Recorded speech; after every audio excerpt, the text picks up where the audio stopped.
할렐루야. 1월 7일 토요일 신년특별 새벽기도회를 시작하도록 하겠습니다. 사도신경으로 우리의 신앙을 고백하시겠습니다. 나는 전능하신 아버지 하나님 천지의 창조주를 믿습니다. 나는 그의 유일하신 아들 우리 주 예수 그리스도를 믿습니다. 그는 성령으로 잉태되어 동정녀 마리아에게서 나시고 본디오 빌라도에게 고난을 받아 십자가에 못 박혀 죽으시고 장사된 지 사흘 만에 죽은 자 가운데서 다시 살아나셨으며 하늘에 오르시어 전능하신 아버지 하나님 우편에 앉아 계시다가 거기로부터 살아있는 자와 죽은 자를 심판하러 오십니다. 나는 성령을 믿으며 거룩한 공교회와 성도의 교제와 죄를 용서받는 것과 몸의 부활과 영생을 믿습니다. 아멘.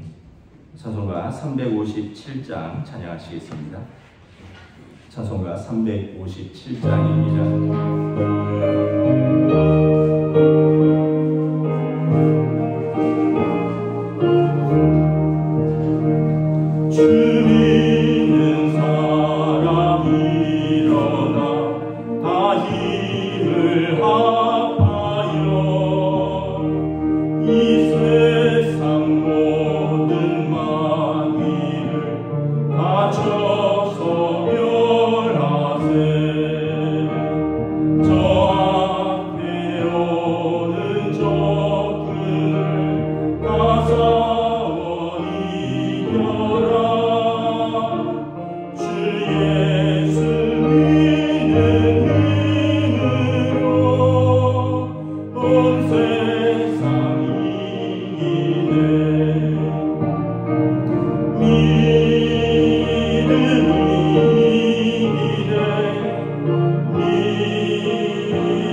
사랑의 하나님 감사합니다. 올해도 저희에게 기회를 주시어 새날과 새해를 새롭게 하늘을 맞이하게 하시니 감사를 드립니다. 하나님 아버지, 저희를 새롭게 깨우셔서 신년 특별 새벽기도의 마지막 날까지 주님이 함께 하셔서 추운 날씨에 은혜 가운데 무사히 마치게 하시니 감사를 드립니다.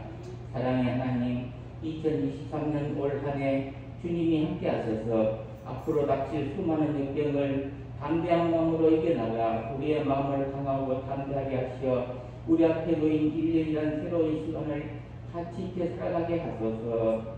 사랑의 하나님, 새해는 보이지 않는 질병 코로나로 인해 고통받는 날이 없게 하시옵소서. 사랑의 하나님, 새해는 이상경으로 인해 힘든 삶 살지 않게 하소서. 사랑의 하나님, 새해는 온 지구상에 전쟁이 없게 하소서. 사랑의 하나님, 새해는 날마다 어디서나 하나님의 만남과 영접 되도록 성숙한 삶 살게 하시옵소서. 사랑의 하나님, 새해는 저희를 어느 때나 어디서나 겸손함으로 공동체 삶, 은혜의 삶 살기를 소망합니다. 사랑의 하나님, 새해는 우리 동원교회 성도님들 모두 다 주님이 함께 하셔서 행복하고 건강한 삶 살게 하시옵소서. 하나님 아버지, 올 한 해에도 말씀을 증거하실 목사님과 주님이 함께 하셔서 저희에게 말씀을 증거하실 때에 생명력 넘치는 살아있는 말씀으로 저희를 감동케 하시옵소서. 날마다 십자가의 은혜로 우리를 인도하시는 예수 이름 받들어 기도드리옵나이다. 아멘.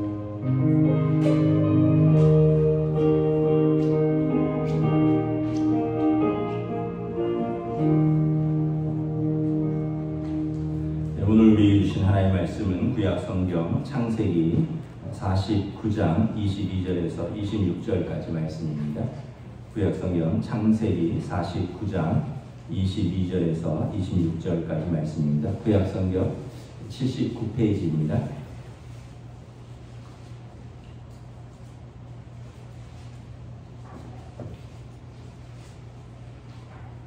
다 찾으신 줄 알고 저 여러분들이 한 절씩 교도하도록 하겠습니다. 창세기 49장 22절에서 26절입니다. 요셉은 무성한 가지 곧 샘 곁에 무성한 가지라 그 가지가 담을 넘어도다. 활 쓰는 자가 그를 학대하며 적개심을 가지고 그를 쏘았으나 요셉의 활은 도리어 굳세며 그의 팔은 힘이 있으니 이는 야곱의 전능자 이스라엘의 반석인 목자의 손을 힘입음이라. 내 아버지의 하나님께로 말미암아 그가 너를 도우실 것이요 전능자로 말미암나니 그가 내게 복을 주실 것이라. 위로 하늘의 복과 아래의 깊은 샘의 복과 젖먹이는 복과 태의 복이로다. 함께 읽습니다. 내 아버지의 축복이 내 선조의 축복보다 나아서 영원한 산이 한없음같이 이 축복이 요셉의 머리로 돌아오며 그 형제 중 뛰어난 자의 정수리로 돌아오리로다. 아멘. 할렐루야. 우리 신년 특별 새벽 기도에 한 주간 나오신 우리 성도들을 주님의 이름으로 환영하고 축복합니다. 우리 서로 한번 인사하겠습니다. 한 주간 수고하셨습니다. 네, 한 주간 애쓰셨습니다. 네, 오늘은 우리 함께 합심 기도하고 제가 축도하고 함께 마치고 교회 청소하도록 하겠습니다. 어제 눈이 밤에 한방눈이 와서 이거 걱정을 많이 했는데 다행히 기온이 크게 떨어지지 않아서 이제 눈이 좀 녹아서 다행이었습니다. 한동안 그래도 한 주간 또 추위 가운데 또 새벽을 깨우면서 은혜를 받으려고 또 말씀과 기도의 자리에 씨름하시는 우리 성도들에게 하나님께서 또 올 한 해 인도하시고 또 신실하게 응답하여 주실 줄 믿습니다. 우리가 이번 특별 새벽 기도 주제는 뜻을 정하여입니다. 그래서 다니엘처럼 그리고 다니엘의 세 친구처럼 다윗처럼 오늘은 이제 요셉처럼 뜻을 정하여서 믿음으로 상황을 이기고 또 가정과 세상을 치유한 사람입니다. 요셉의 별명이 있습니다. 요셉의 별명은 뭐냐면 불굴의 낙관주의자입니다. 불굴의 낙관주의자. 우리 23절 우리 한번 읽도록 하겠습니다. 23절입니다. 시작. 활 쏘는 자가 그를 학대하며 적개심을 가지고 그를 쏘았으나 그 활 쏘는 자가 그를 쏘고 적개심을 가지고 그를 학대하는 사람들이 누구냐면 가족이었고요. 형제들이었습니다. 요셉은 형들의 시기와 질투로 말미암아 배신당했고 납치당했고 팔렸고 그리고 아버지의 가장 사랑받는 아들에서 한순간에 비천한 노예의 신분으로 추락했습니다. 그때 그의 나이가 17세였습니다. 여러분, 일반적으로 사람들이 삶에 예상치 못한 문제가 생기면 어떻게 됩니까? 자기 연민과 분노에 사로잡히게 되고 감정의 노예가 됩니다. 강하게 따지고 분노하고 비통해하고 원망하는 것입니다. 그런데 요셉은 다른 선택을 했습니다. 참 놀랍습니다. 믿음의 사람들이 참 놀라운 것은 그 사람들이 나이와 관계없다는 것입니다. 어리다고 그러지 않고 나이가 많다고 그러지 않고 처음에 다니엘과 세 친구도 16세고 무렵이었습니다. 이후에 어제 본문의 다니엘은 80세가 넘었습니다. 오늘 요셉은 17세였습니다. 다윗도 사울 왕에게 발탁될 때가 10대였습니다. 그러고 보면 여러분, 믿음의 사람들은 나이와 관계가 없습니다. 나이가 어리다고 갈렙은 내가 이 산지를 내게 주소서 내가 싸우리로다 할 때 83세였습니다. 우리가 보면 믿음의 사람들은 나이와 관계없다, 상황과 관계없다, 조건과 관계없다, 다른 선택을 하는 사람들이라는 것입니다. 요셉은 참담한 현실이 그를 지배하는 것을 허락하지 않았습니다. 그는 시리에 빠지기를 거부했고요. 대신에 그는 열심히 일했고 그는 오히려 노예였지만 주인의 신뢰를 얻게 되었고 가는 곳마다 신뢰를 얻게 되었습니다. 노예로 팔렸을 때는 주인에게, 감옥에 갔을 때는 간수장에게, 왕궁에 입성했을 때는 왕에게 신뢰를 받게 되었습니다. 요셉의 이 내적인 힘은 어디서 왔을까? 24절 우리 함께 공독하도록 하겠습니다. 24절입니다. 시작. 요셉의 팔은 도리어 굳세며 그의 팔은 힘이 있으니 이는 야곱의 전능자 이스라엘의 반석인 목자의 손을 힘입으리라. 요셉이 다른 선택을 할 수 있었던 이유는 뭐냐 하면 원망한다고 상황이 바뀌지 않는다는 것을 아는 것입니다. 불평한다고 상황이 바뀌지 않는다는 것을 알았기 때문에 그렇습니다. 요셉이 다른 선택을 할 수 있는 이유는 뭐냐 하면 야곱의 전능자 이스라엘의 반석인 목자의 손을 힘입음이라. 내가 이스라엘의 목자이시고 우리 아버지의 전능자이신 하나님의 손을 붙들리라. 형제들은 내 손을 놓았고 그리고 세상은 나를 버린 것 같지만 나의 전능자이신 내가 하나님 손을 내가 붙들리라. 요셉은 하나님의 선하심과 신실하심을 믿었고 그 손을 놓지 않았습니다. 요셉은 어렸을 때 아버지의 품에 안겨서 사랑을 많이 받았죠. 많은 이야기를 들었을 것입니다.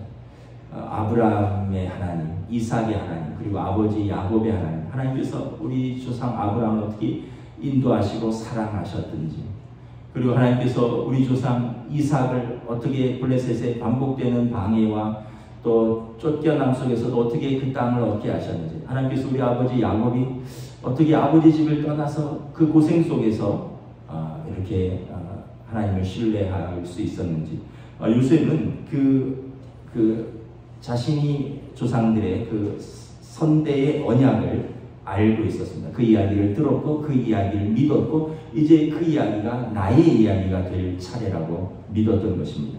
그래서 하나님이 자신을 잊으셨다거나 버리셨다고 생각하지 않았습니다. 대신 그는 겸손히 하나님의 높고 신비하신 목적 앞에 자기 자신을 올려드렸습니다. 요셉은 환경에 지배당하기를 거부했고 하나님의 힘과 격려를 바라보았고 믿음을 포기하지 않았습니다. 저와 여러분들이 한 가지 이러한 생각을 했으면 좋겠습니다. 요셉처럼 그것이 이제 나의 이야기가 될 차례다. 여러분, 우리도 예상치 못한 문제들이 발생할 수 있습니다. 갑자기 건강의 문제가 발생할 수 있고요. 때로는 물질적인 문제가 발생할 수 있고요. 때로는 가족들의 불화의 문제가 발생할 수도 있고 우리가 하던 사업이나 일에서도 문제가 발생할 수 있습니다. 그때 요셉처럼 우리가 이렇게 생각했을 수 있습니다. 이제 나의 이야기다. 그들의 그 믿음의 조상들의 이야기가 나의 이야기가 될 차례다. 내가 그분들처럼 한번 다른 선택을 해보자. 대부분의 사람들은 잘못된 자격의식으로 인해서 힘든 삶을 살아갑니다. 잘못된 자격의식이라는 것은 뭐냐 하면 내가 모든 행복한 권리를 마땅히 누릴 당연한 권리를 가지고 있다는 것입니다. 우리는 모두 편안한 삶의 환경을 가질 자격이 있다고 믿고 또 우리는 항상 행복해야 할 권리가 있다고 믿습니다. 그래서 우리는 그대로 되지 않을 때 우리는 분노하고 절망하고 충격에 사로잡히고 비통해야 하는 것입니다. 그런데 우리가 한번 생각해 볼 것은 과연 그것이 우리의 권리인가라는 것입니다. 우리 삶에 아무런 문제가 없어야 된다는 것, 내가 건강에 또 우리 가족들의 건강에 아무런 문제가 없어야 된다는 것, 우리 가정의 자녀들의 부모님들에게 아무런 삶의 문제가 일어나지 않아야 한다는 것, 우리 가정에서 어떤 아무런 경제적인 문제가 일어나지 않아야 된다는 것. 여러분, 그것은 어쩌면 우리가 이렇게 잘못된 자격의식일 수 있습니다. 우리의 건강, 음식, 집, 가족, 시간, 이 모든 삶의 편안함을 당연한 것을 누리는 것은 우리가 매일 또 매주 매년 늘 누리기 때문에 이것을 당연한 것이라고 생각하는 것입니다. 근데 사실은 이것은 하나님의 은혜고 이 당연한 삶은 당연한 것이 아니라 하나님의 특권인 것입니다. 하나님께서 우리에게 주신 특권인 것입니다. 그래서 어느 날 갑자기 어려움을 찾아왔다고 해서 우리가 비통해야 할 권리가 없습니다. 욥기를 보세요. 욥이 이렇게 고백합니다. 내가 모태에서 알몸이 나왔사온즉 또한 알몸이 그리로 돌아가올지라 주신 이도 여호와시요 거두신 이도 여호와시니 주님의 이름을 찬양할 뿐입니다.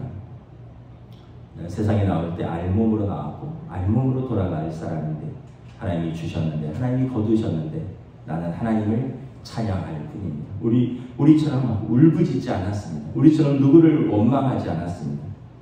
요셉은 자신의 처지에 낙심하며 분노하는데 시간을 낭비하지 않았습니다. 요셉은 결심합니다. 22절 공독하도록 하겠습니다. 22절 시작. 요셉은 무성한 가지 곧 샘 곁에 무성한 가지라 그 가지가 담을 넘었도다. 나는 샘 곁에 심겨진 나무라. 나는 하나님께서 공급하시는 그거 은혜로 말미암아 이 내 인생의 담을 뛰어넘으리라.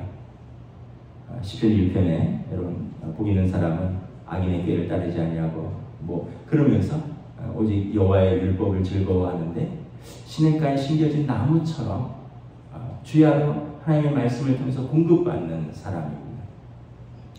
22절은 여러분 이제 앞으로 우리가 세대 통합 예배를 드릴 때 우리 자녀들을 축복하는 시간을 가지려고 합니다. 이제 예배의 마지막에 모든 부모들이 우리 자녀들의 머리에 손을 얹고요. 여러분들이 대제사장 아론에게 하나님께서 자기 백성을 축복하라 라면서 민수기 6장에서 아론에게 가르쳐 주신 기도가 있습니다. 여호와께서는 내게 은혜를 베푸사. 그 아론의 축복 기도를 여러분들의 가족들에게 가장이 손을 얹고 하시는 시간을 가지려고 합니다. 그리고 나서 여러분 또 우리가 종종 이 찬양을 부를 것입니다. 요셉의 축복. 요셉은 무성한 가지라. 샘 곁에 무성한 가지라. 그 가지가 담을 뛰어넘을 것이다. 우리 아이들이 세상에서 환난이나 고난과 시험을 뛰어넘는 하나님께서 복 주셔서 무성한 가지, 인생의 담을 뛰어넘는 그러한 가지가 되기를 원합니다. 그렇게 축복하면서 우리가 기도하고 찬양할 것입니다. 그래서 여러분 22절은 또 잘 기억해 주십시오. 22절이 요셉의 축복송입니다. 요셉은 자신의 운명을 뛰어넘기를 원했습니다. 마치 그의 삶을 보면 자신에게 이렇게 말하는 것 같습니다. 하나님께서 내가 만약 노예가 되기를 원하신다면 나는 가장 좋은 노예가 될 것이다. 여러분 이렇게 생각하는 사람이 있을까요? 있었습니다. 요셉도 그랬고 다니엘과 세 친구도 그랬습니다. 그들은 노예였습니다. 그런데 어차피 내가 지금 노예이신 분이라면 나는 이 자리에서 가장 좋은 노예가 될 것이다. 하나님을 향한 요셉의 흔들림 없는 신뢰 때문에 그는 비천한 노예의 자리에서 불굴의 낙관주의를 가질 수 있었습니다. 아무도 그를 꺾을 수 없었습니다. 그는 샘 곁에 인생의 담을 훌쩍 뛰어넘는 무성한 가지가 되기로 하나님 앞에서 결단했던 것입니다. 그것은 그의 뜻을 하나님 앞에서 세운 다른 선택이었던 것입니다. 그래서 요셉은 어디에 있든 하나님 앞에서 죽게 하듯이 일한 사람이었습니다. 창세기 39장에 보면 요셉이 보디발의 집에 팔려갔습니다. 여호와께서 요셉과 함께 하심으로 그가 형통한 자가 되어 그의 주인 애굽 사람의 집에 있었으니 그의 주인이 여호와께서 그와 함께 하심을 보며 또 여호와께서 그의 범사에 형통하게 하심을 보았더라. 요셉이 그의 주인에게 은혜를 입어 섬김에 그가 요셉을 가정 총무로 삼고 자기의 소유를 다 그의 손에 위탁하니라. 요셉은 자기의 자신의 행동과 태도, 그리고 주인과 그에게 맡겨진 사람들에 대한 그 자세와 태도, 그에게 맡겨진 일에 대한 자세와 태도가 그를 믿는 하나님의 성품을 보여준다라고 믿었습니다. 그래서 그는 열정을 가지고 또 하나님을 신뢰하기 때문에 그에게 일을 맡기신 자가 그가 믿는 하나님을 신뢰할 수 있도록 그는 열정을 가지고 신뢰를 가지고 일을 했습니다. 골로새서 3장 22절부터 24절의 말씀입니다. 종들아 모든 일에 육신의 상전들에게 순종하되 사람을 기쁘게 하는 자와 같이 눈가림만 하지 말고 오직 주를 두려워하며 성실한 마음으로 하라. 무슨 일을 하든지 마음을 다하여 주께 하듯 하고 사람에게 하듯 하지 말라. 이는 기업의 상을 주께 받을 줄 아나니 너희는 주 그리스도를 섬기느니라. 무슨 일을 하든지 마음을 다하여 주께 하듯 하라. 사람에게 하듯 하면 사람을 속이게 된다는 것입니다. 근데 주께 하듯 하면 여러분 우리는 그리스도를 섬기는 것이 되고요. 주님께 상을 받을 것입니다.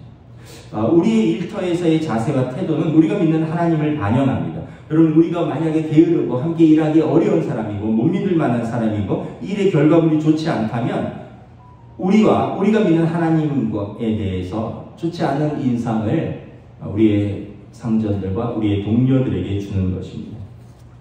반면 우리가 함께 일하는 동료들을 존중하고 부지런하고 자제력이 있고 정직하고 열심히 일한다면 그들은 하나님과 우리의 신앙을 매우 긍정적으로 생각하게 될 것입니다.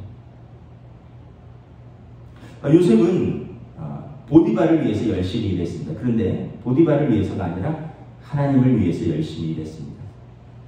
그런데 보디발은 자기를 위해서 열심히 일하는 것으로 생각했습니다. 왜냐하면 하나님 앞에서 열심히 일하는 것은 사람 앞에서 열심히 일하는 것이기 때문에 그렇습니다.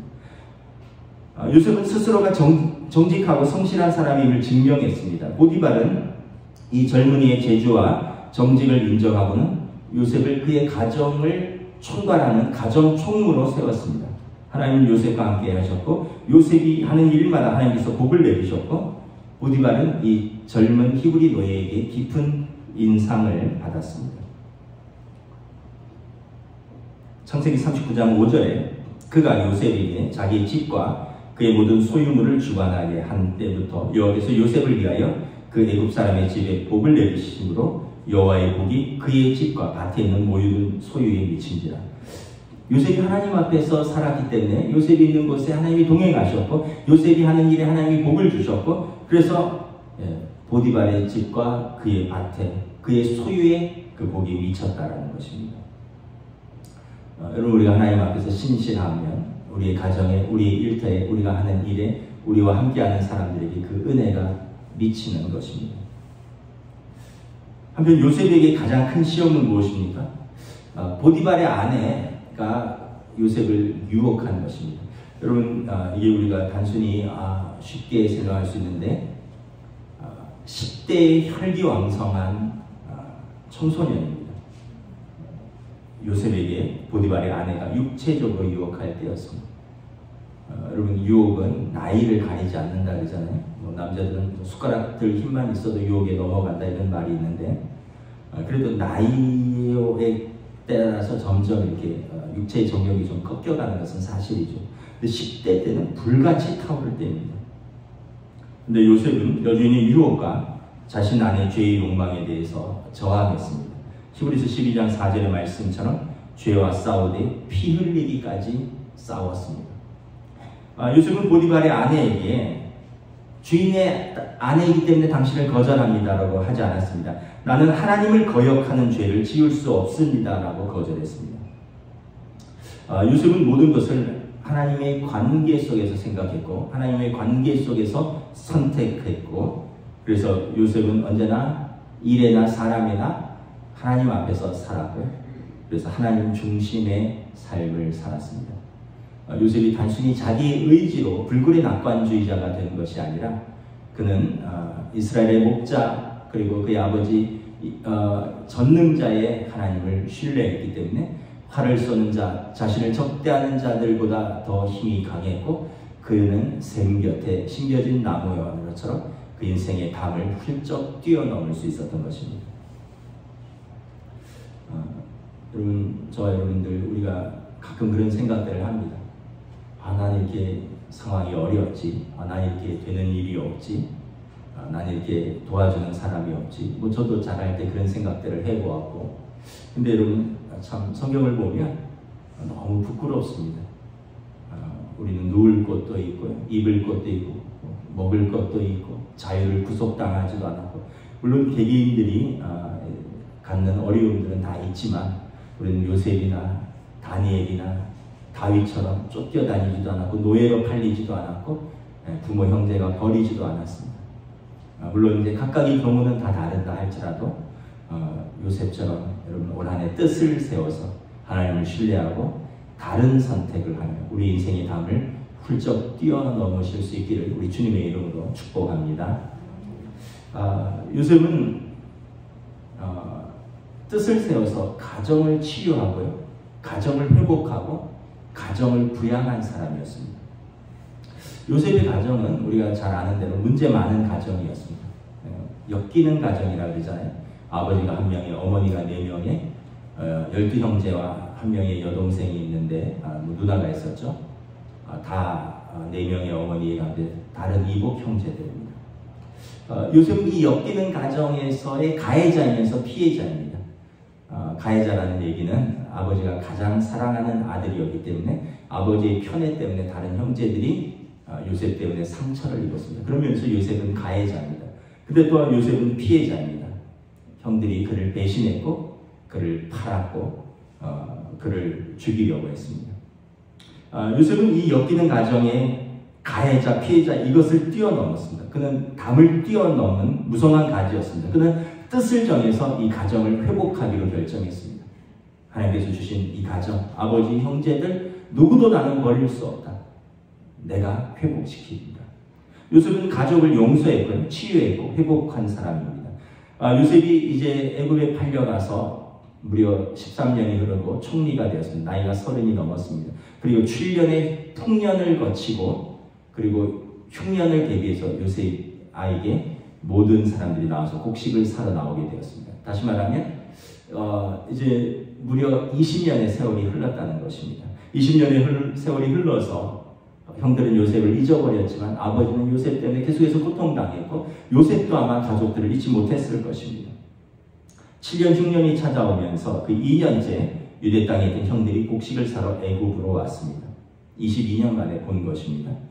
만일 우리가 요셉의 위치에 있었다면 아마도 형들의 손에 당한 끔찍한 고통을 기억하고 보복하였을 것입니다. 당장 목에 가두든지 아니면 옷을 내게 했던 것처럼 옷을 찢고 구덩이에 던져버린다든지 심하게 때렸을 것입니다.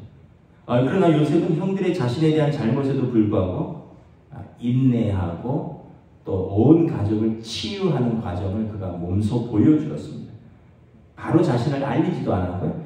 그리고 형들의 치부와 형들의 잘못된 것을 애굽 사람들에게 알리지도 않았습니다.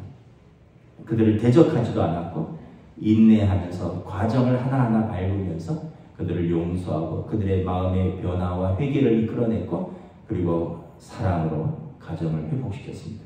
창세기 45장 5절에 나중에 요셉이 자신을 밝힙니다. 이렇게 말합니다. 당신들이 나를 이곳에 팔았다고 해서 근심하지 마소서, 한탄하지 마소서. 하나님이 생명을 구원하시려고 나를 당신들보다 먼저 보내셨나이다. 당신들 때문에 내가 이렇게 됐다라고 생각할 수 있는데 난 그렇게 생각하지 않는다. 하나님께서 오늘 당신들의 생명을 구원하려고 나를 이곳에 먼저 보내셨다. 이렇게 해석했던 것입니다. 여러분, 우리 삶은 하나는 해석입니다. 하나, 믿음으로 해석하는 것입니다. 상황과 환경을 믿음으로 해석하는 그 능력이 필요합니다. 두 번째는 우리의 삶은 매일같이 어떤 성품의 시험들입니다. 우리는 매일 어떤 선택들을 해야 됩니다. 그런 선택들을 통해서 우리는 자신을 만들어가는 것입니다. 자신의 성품을 완성하고 자신의 인격을 만들어가는 것입니다. 하루에 일어나는 크고 작은 수백 가지 결정들을 통해서 우리는 시험을 치르는데 이 인생의 시험들이 우리의 성품에 만들어가고 우리의 인격을 만들어가는 것입니다. 그래서 작은 선택들을 여러분 계속 잘못된 선택들을 해나가면 결국은 큰 선택에서 큰 잘못을 저지르게 되고 그의 인격과 성품은 망가지는 것입니다. 그런데 작은 선택들에게 신실한 선택들을 하면 큰 시험과 큰 선택에서 믿음의 선택을 할 수 있고 결과적으로 그의 성품들은 하나님 앞에서 점점 성숙해지는 것을 볼 수 있습니다. 우리는 기억해야 됩니다. 믿음의 길은, 경건의 길은 용서와 사랑과 겸손의 길입니다. 우리가 누가 누구를 우리가 정죄하고 누가 누구를 판단할 수 있겠습니까? 예수님은 또 사도 바울도 성경은 우리가 서로를 사랑하라고 가르침을 받았습니다. 고린도전서 13장 4절 5절 말씀입니다. 사랑은 오래 참고 사랑은 온유하며 시기하지 아니하며 사랑은 자랑하지 아니하며 교만하지 아니하며 무례히 행하지 아니하며 자기의 유익을 구하지 아니하며 성내지 아니하며 악한 것을 생각하지 아니하며 그러니까 우리가 이렇게 하지 못하는 것은 우리의 사랑이 부족하다는 증거입니다. 사도 베드로는 말했습니다. 무엇보다 먼저 서로 뜨겁게 사랑하십시오. 사랑은 허다한 죄를 덮습니다. 사랑하면 가족들의 허다한 죄를 덮는다는 것입니다. 또한 요셉은 형들에게 공개적으로 수치를 주거나 대적하지 않았습니다. 요셉에게 곡식을 사러 나왔을 때 요셉은 단번에 형제들을 알아보았지만 형제들은 요셉을 알아보지 못했습니다. 그러나 요셉은 형들에게 자신의 정체를 밝히고 애굽의 모든 신하들 앞에서 형들을 공개적으로 수치를 주거나 대적하지 않았습니다. 우리는 종종 자신의 옳음을 증거하기 위해서 타인을 공개적으로 반박하거나 망신을 줍니다. 심지어는 우리의 가족이라도 여러분 우리는 그렇게 해서는 안 됩니다. 더더욱 가족이기 때문에 그렇게 해서는 안 됩니다. 그의 인격을 모독하거나 타인들 앞에서 공개적으로 망신을 줘버리면 가족은 그 관계가 더 끊어지기 때문에 그렇습니다. 탈무드에 이런 말이 있습니다. 그대가 타인을 공개적으로 망신을 주는 것은 그의 얼굴에 피를 흘리는 것과 같은 것이다. 무슨 말이냐면 여러분 누군가를 우리가 망신 주면 어떻게 됩니까? 얼굴이 빨개지잖아요. 피를 흘리는 것이다 라고 비유하는 것입니다. 그 다음에 어떻게 돼요? 그 사람이 창백해지죠. 피를 다 쏟은 얼굴입니다. 그대가 이 타인에게 공개적으로 망신을 주는 것은 그의 얼굴에 피를 흘리는 것과 같은 것이다. 그렇게 설명하는 것입니다. 여러분 가족의 치부를 여기저기 떠들고 망신 주면 회복이 어렵습니다. 사랑은 허다한 죄를 덮는 것입니다. 요셉은 가족들과의 치유와 회복의 과정을 보면서 우리가 깨닫는 사실은 그럼에도 불구하고 사랑은 공짜가 아니라는 것입니다. 형제들과 요셉의 회복의 과정 속에서 형제들의 애끓는 그런 형제들의 회개가 있습니다. 우리가 지금 이 어려움을 당하는 것은 그때 동생을 이렇게 죽이려고 했고 팔았고 동생에게 못되게 했기 때문입니다. 형들이 요셉 앞에서 그는 애굽 총리니까 히브리 말을 모르는 줄 알고 왜 우리에게 이런 고난이 닥치느냐, 왜 우리가 이렇게 해서 첩자 취급을 받느냐 그러면서 막 형제들 간에 이렇게 이야기합니다. 그때 우리가 요셉에게 이 악한 짓을 하지 말자고 하지 않았느냐. 서로 요셉 앞에서 회개할 때 요셉이 애끓는 마음이 올라옵니다. 슬픔과 그들을 향한 연민과 그들에 대한 사랑에 그가 자리를 물러가서 울었다라고 기록하고 있습니다. 회복의 과정에는 회개가 있고요. 용서가 있고요. 그 다음에 애끓는 마음이 있어야 되고 눈물이 있어야 되는 것입니다. 왜냐하면 사랑은 반드시 대가를 지불해야 되는 공짜가 아닌 중요한 것이기 때문에 그런 것입니다. 우리는 그냥 말로 용서했다, 말로 그냥 용서받았다 이게 아니라 진정한 회개, 진정한 눈물 그리고 애끓는 마음 이 대가를 치러야 회개가 일어난다는 것입니다. 그래서 요셉의 별명이 또 하나가 있습니다. 아까 불굴의 낙관주의자 있잖아요. 요셉의 별명은 온 가족의 부양자입니다. 온 세상의 부양자입니다. 요셉은 12아들 중에 11번째였지만 그가 장자, 영적 장자의 지위를 얻었습니다. 후에 아버지 야곱이 죽고 나서 형제들은 두려워합니다.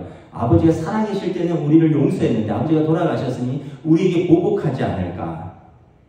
요셉이 두려워하는 그의 형제들을 이렇게 위로합니다. 창세기 59장에 보면 요셉이 그들에게 이르되 두려워하지 마소서 내가 하나님을 대신하리까 당신들은 나를 해하려 하였으나 하나님은 그것을 선으로 바꾸사 오늘과 같이 많은 백성의 생명을 구원하게 하시려 하셨으니 당신들은 두려워 마소서 내가 당신들과 당신들의 자녀를 기르리이다 하고 그들을 간곡한 말로 위로하였더라. 내가 당신들과 당신들의 자녀를 기르리이다. 총리이기 때문에 할 수 있는 게 아니에요. 물질이 부유해서가 할 수 있는 게 아닙니다. 마음이 넉넉한 것입니다. 그릇이 큰 것입니다. 동생이 형들과 형들의 가족들을 책임지겠다는 것입니다. 내가 우리 가정의 부양자가 되겠다는 것입니다. 요셉이 보복의 악순환을 끊어낼 수 있었던 것은 그는 더 큰 선을 향해서 일하시는 하나님의 손을 의지했기 때문에 그렇습니다. 그래서 그에게 저지른 죄를 용서하고 온 가족의 부양자로 우뚝 섰습니다. 여러분, 우리도 올 한 해 뜻을 세워서 여러분들의 가정들을 회복하실 수 있기를 축복합니다. 가족들이 내게 잘못을 저질렀을 수도 있습니다. 또 가족들이 내게 큰 상처를 줬을 수 있습니다. 그런데 어떤 종류의 보복을 꾀하는 대신에 요셉의 이야기를 기억하십시오. 사실 우리 주변에 보면 저희 친척들 간에서도 그렇고 또 우리 주변에도 그렇고 원만한 가족관계는 쉽지 않습니다. 끊어져 있는 가족들도 많고요. 형제들도 많습니다. 참 어렸을 때는 한 부모 밑에서 한 형제 자매로 자랐는데 나중에 각각 가정을 이루고 나서 어떤 문제들로 해서 특별히 돈 문제입니다. 그런 문제들로 얽히면서 형제들이 서로 얼굴을 보지 않고 그 자녀들이 왕래하지 않고 때로는 부모 자식 간에 부부 간에 형제 자매 간에 끊어질 경우가 있습니다. 그럼 그때 여러분 보복하지 말고 요셉의 이야기를 기억하십시오. 내가 우리 집을 내가 부양하겠습니다. 경제적으로 부양한다는 의미가 아니에요. 그들을 신뢰하고 그들을 사랑하고 그들이 믿을 수 있는 그 사람, 내가 그 사람이 되겠습니다 라는 고백인 것입니다. 요셉의 삶의 결론입니다. 오늘 본문 25절, 26절 함께 읽도록 하겠습니다. 내 아버지 하나님께서 말미암아 그가 너를 도우실 것이요 전능자로 말미암나니 그가 내게 복을 주실 것이라. 위로 하늘의 복과 아래로 깊은 샘의 복과 젖 먹이는 복과 태의 복이로다. 내 아버지의 축복이 내 선조의 축복보다 나아서 영원한 산이 한없음 같이 이 축복이 요셉의 머리로 돌아오며 그 형제 중 뛰어난 자의 정수리로 돌아오리로다. 이것은 아버지 야곱이 죽기 전에 요셉에게 한 축복입니다. 다른 모든 형제들에 대한 축복인데 특별히 요셉의 축복은 가장 길고요. 요셉의 축복에 내 아버지의 축복, 내 선조의 축복보다 뛰어난 그 축복이 영원한 산같이 내 앞에 든든히 서 있을 것이다. 그래서 요셉은 장자의 축복을 받습니다. 이스라엘에서 장자는 두 몫을 받습니다. 원래는 루벤이 받아야 되는데 루벤이 탈락합니다. 요셉이 장자의 몫을 받습니다. 요셉이 두 아들이 있죠. 에브라임과 문하세와 에브라임이 있는데 그들이 삼촌들의 반열에 올라서 각각 한 몫을 받습니다. 그래서 11지파 플러스 문하세 지파와 에브라임 지파가 동격으로 생기는 것입니다. 요셉이 다시 말하면 장자라는 것입니다. 형제 서열이 아니라 요셉이 아버지가 축복한 영적 장자고 하나님이 축복한 그 가정의 부양자가 된 것입니다. 하나님은 요셉에게 하늘의 복과 땅의 복을 주셨습니다. 그 결과 요셉은 온 가족의 부양자가 되었습니다. 요셉은 이스라엘 민족의 부양자가 되었습니다. 요셉은 애굽의 총리로서 기근에서 온 세상의 부양자가 되었습니다. 요셉은 가정의 부양자, 민족의 부양자, 그리고 온 세상의 부양자가 되었습니다. 우리가 부족하지만 여러분 마음을 크게 여시고 그릇을 크게 키워서 우리 가족을 담을 수 있기를 원합니다. 마음 아파하는 연로하신 부모님, 또 어려움을 당하는 형제들, 또 그들의 자녀들, 뭐 내가 다 도울 수도 없지만 내가 그들을 품으리라. 내가 그들을 사랑하리라. 내가 그들을 위하여 기도하리라. 누구도 내게 오면 거절하지 않으리라. 물질적으로 거절을 그 형편대로 하는 거고요. 누구도 내게 오면 환대하리라. 누구도 내게 오면 용서하리라. 누구도 내게 오면 내가 마음껏 사랑해 주리라. 여러분, 그러할 때 여러분, 하나님께서 우리에게 복을 더하실 줄을 믿습니다. 믿음이 한 사람을 바꿨습니다. 믿음이 한 가족을 바꾸는 것입니다. 믿음이 한 민족을 섬기게 되는 것입니다. 믿음이 한 사람이 온 세상을 섬기는 역사가 일어나는 것입니다. 여러분, 2023년 우리가 요셉처럼 뜻을 세워서 내 인생의 담을 훌쩍 뛰어넘고 또 우리의 가족을 우리가 치유하고 회복하고 부양자가 되실 수 있도록 우리 주님의 이름으로 축복합니다.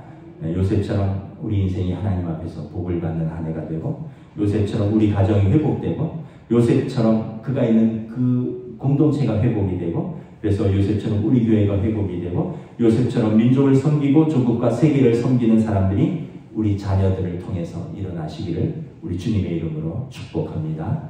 아멘. 우리 함께 기도하겠습니다.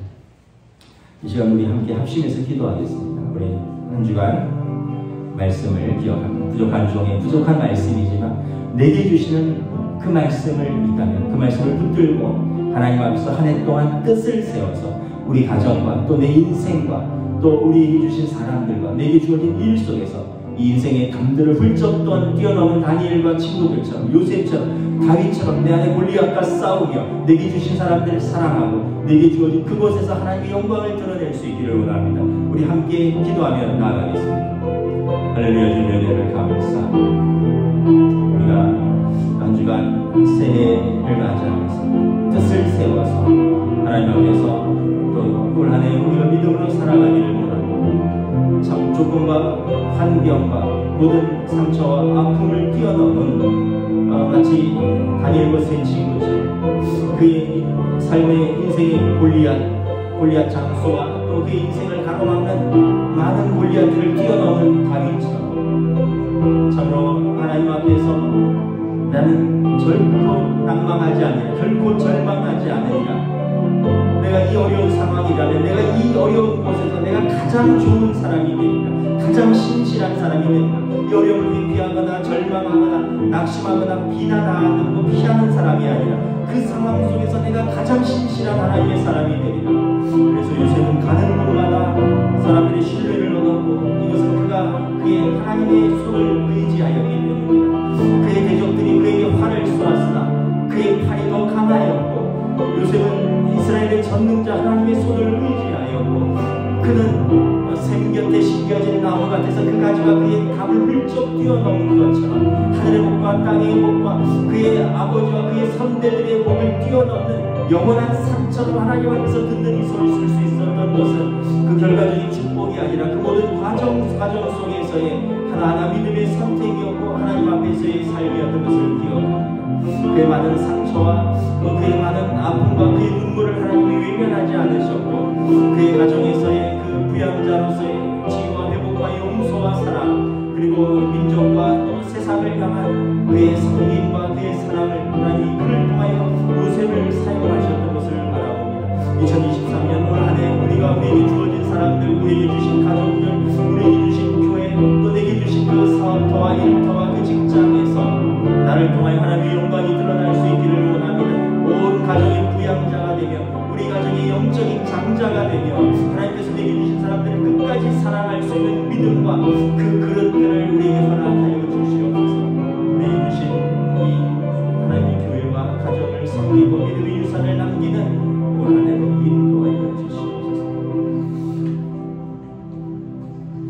주님의 은혜를 감사합니다. 2023년 새해가 시작되었습니다. 이제 일주일이 지났습니다. 우리가 새해에 어떤 산에 올라서 호연지기를 기르거나 어떤 일출을 보면서 어떤 다짐을 하는 것이 아니라 하나님 앞에서 말씀을 붙들고 하나님 앞에서 기도함으로 우리의 마음을 새롭게 하고 또 하나님께서 주시는 은혜를 붙들고 또 우리를 인도하시는 진리의 성령님께 순종하며 한 해를 다짐하고 결단합니다. 물론 우리는 연약해서 또 넘어질 것입니다. 또 우리는 또 시험에 들 것입니다. 그럴 때마다 말씀을 기억할 수 있기를 원합니다. 그때 다윗은 어떻게 했더라? 그때 다니엘은 어떻게 했더라? 그때 요셉은 어떻게 했더라? 우리가 말씀을 계속해서 읽고 찾고 말씀을 나누고 그래서 기억하는 것은 우리의 삶의 순간순간들을 믿음으로 이기기 위한 것입니다. 그래서 올 한 해 온 가족이 함께 예배드리고 돌아가서는 온 가족이 그것을 가지고 나누고 가족의 자녀들을 축복하고 또 교회 안에서 공동체에서 소그룹으로 그 말씀들을 나누고 또 영적인 가정, 영적인 공동체로서 서로 교제하며 믿음의 삼겹줄은 끊어지지 아니하였다 하였으니 올 한 해는 우리가 하나님 앞에서 이렇게 우리 가정을 부둥켜 안고 우리 영적 공동체를 얼싸안고 함께 씨름하며 믿음으로 돌파하는 우리 인생의 담을 훌쩍 뛰어넘는 생곁의 무성한 가지가 될 수 있도록 인도하여 주시옵소서. 여전히 우리의 삶에는 문제들이 있습니다. 우리 가정의 문제들도 있고 때로는 우리의 건강의 문제들도 있고 때로는 우리의 물질의 문제들도 있고 또 우리가 알 수 없는 어떤 두려움과 염려가 우리를 엄습해 오기도 합니다. 그러함에도 불구하고 요셉이 항상 하나님 앞에 신뢰했더니 전능하신 하나님의 손을 의지하였더니 환경과 조건을 뛰어넘는 불굴의 낙관주의자 같이 하나님 앞에서 죽게 하듯 하며 모든 것을 뛰어넘는 자가 된 것처럼 우리들의 올 한 해의 삶, 사랑하는 성도들의 손을 붙들어 주시고 주님 친히 인도하여 주시고 은혜를 더하여 주시옵소서. 감사를 드리오며 우리 주 예수 그리스도 이름으로 기도드리옵나이다. 아멘. 이제는 우리 주 예수 그리스도의 은혜와 하나님 아버지의 사랑하심과 성령님의 역사하심, 교통하심, 교제하심이 2023년 올 한 해를 기도하며 말씀을 붙들고 다시 한번 결단하는 사랑을 우리 모든 성도들 위해 그들의 가정 위에 하나님의 교회 위에 이 나라의 민족 가운데 지금부터 영원토록 함께 계시기를 간절히 축원하옵나이다. 아멘. 여러분 마쳤습니다. 우리 한 주간 수고하셨습니다.